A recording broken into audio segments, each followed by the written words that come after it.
Baik, Assalamualaikum warahmatullahi wabarakatuh. Perkenalkan, kami dari kelompok 9 ingin mempresentasikan mengenai klasifikasi bahasa dan pemrograman. Sebelumnya, perkenalkan anggota kelompok kami, anggota kelompok 9. Yang pertama ada Mbak Anissa Andes, yang kedua ada saya, Malika Elina, yang ketiga ada Amira Ayu, yang keempat Muhammad Rizal, kelima Stefani Widya. Pada presentasi kali ini, topik pembahasan yang akan dibahas mengenai bahasa pemrograman. Yang akan dibahas mengenai pengertian bahasa pemrograman, klasifikasi bahasa pemrograman, dan tingkat dalam bahasa pemrograman. Untuk klasifikasi bahasa pemrograman sendiri, ada 5 generasi.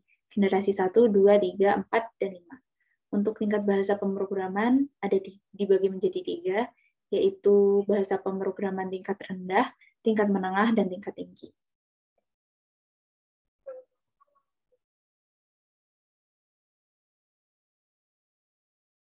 Yang selanjutnya adalah pengertian.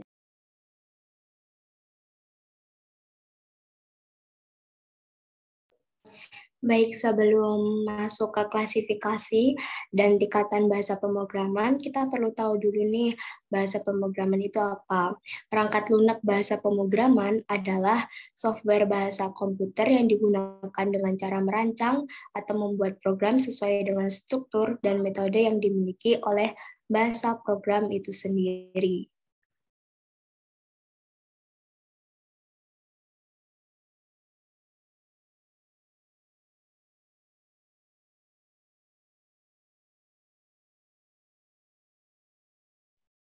Oke, klasifikasi yang pertama yaitu ada generasi pertama. Pada generasi pertama, bahasa pemrograman lebih berorientasi kepada mesin. Bahasa generasi ini sering disebut dengan istilah bahasa mesin atau machine code yang berarti bahasa biner. Kelebihan dari bahasa pemrograman generasi ini adalah eksekusinya yang cepat. Pada generasi ini digunakan bahasa pemrograman tingkat rendah yaitu low level language. Bahasa pemrograman ini merupakan bahasa pemrograman yang sangat besar dan kuno. Kini bahasa pemrograman generasi ini sudah sangat jarang digunakan oleh programmer karena sangat sulit dalam penggunaannya. Next.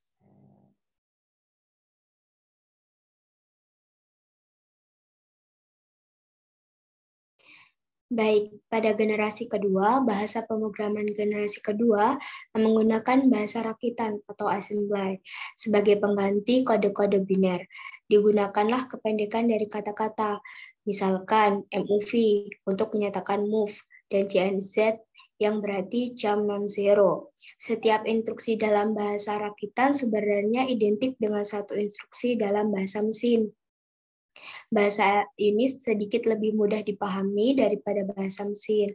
Bahasa ini sedikit lebih mudah dipahami dari bahasa mesin, mengingat perintah dalam bentuk kata-kata yang dipendekkan lebih mudah daripada mengingat deretan angka biner.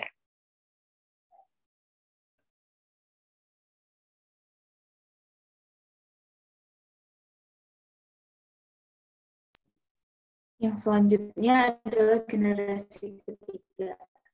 Bahasa pemrograman generasi ketiga merupakan bahasa pemrograman yang menggunakan pendekatan prosedural, instruksi kata-kata yang biasa digunakan oleh manusia. Contohnya, bahasa pada generasi ini disebut juga bahasa beraras tinggi atau high level language. Contoh bahasa pemrogramannya adalah Pascal, Fortran, C, COBOL, BASIC, dan lain-lain. Pada generasi bahasa pemrograman terakhir sekarang ini, kedua cara interpretasi dan kompilasi digabungkan dalam satu lingkungan pengembangan terpadu. IDE, Integrated Development Environment, cara interpretasi memudahkan dalam pembuatan program secara interaktif dan cara kompilasi menjadikan eksekusi program lebih cepat. Program ini dikembangkan secara interaktif. Kemudian setelah tidak ada kesalahan keseluruhan, program dikompilasi. Contoh bahasa program seperti ini adalah Visual Basic yang berbasis BASIC dan Delphi yang berbasis Pascal. Bahasa tingkat tinggi bersifat portable. program yang dibuat menggunakan bahasa tingkat tinggi pada suatu mesin komputer bersistem operasi tertentu hampir 100% bisa digunakan pada berbagai mesin dengan aneka sistem operasi. Kalaupun ada perbaikan, itu sifatnya sangat kecil.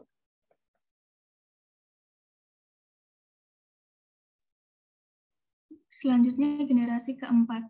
Bahasa generasi keempat merupakan bahasa non-prosedural. Disebut juga dengan Very High Level Language atau Problem-Oriented Language. Bahasa yang berorientasi pada masalah. Karena memungkinkan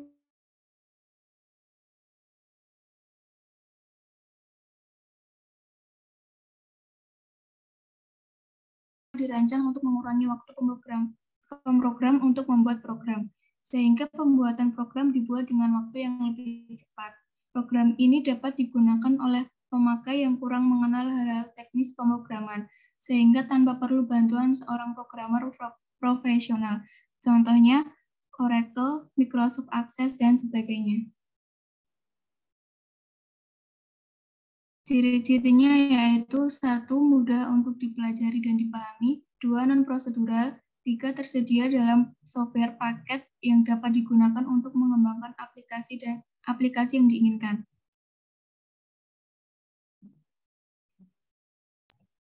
Selanjutnya, generasi kelima. Bahasa pemrograman generasi kelima didasarkan pada konsep pemecahan masalah menggunakan kendala yang diberikan oleh program daripada menggunakan algoritma yang dibuat oleh seorang programmer.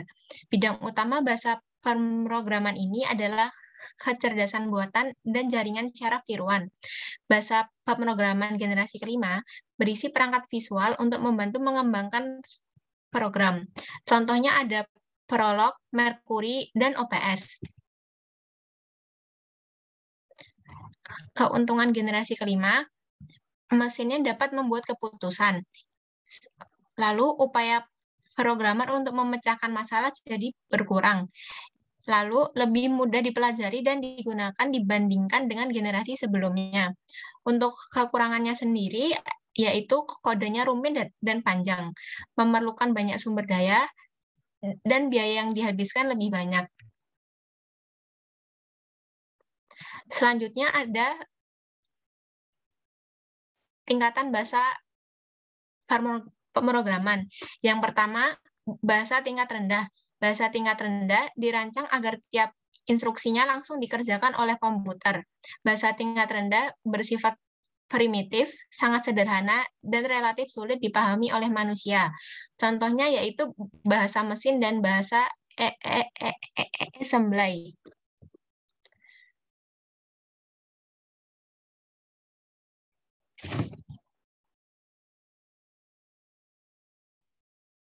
Selanjutnya ada bahasa tingkat menengah.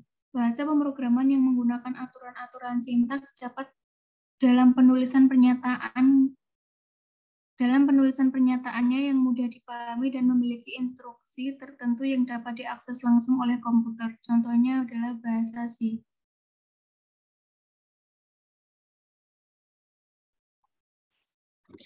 Selanjutnya bahasa tingkat tinggi. Bahasa tingkat tinggi lebih mudah dipahami karena secara sintaks dan notasi lebih dekat dengan bahasa manusia. Program dalam bahasa tingkat tinggi tidak dapat langsung dijalankan oleh komputer karena harus diterjemahkan terlebih dahulu oleh kompilator ke dalam bahasa mesin sebelum akhirnya dieksekusi oleh CPU. Contohnya ada Pascal, PL atau I, Ada, COBOL, BASIC, Fortran, C, C++, Java, dan Python.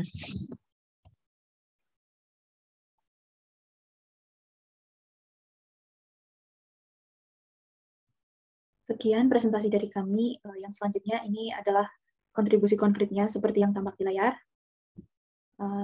Demikian presentasi dari kami. Ada kurang lebihnya mohon maaf. Akhir kata, wassalamualaikum warahmatullahi wabarakatuh.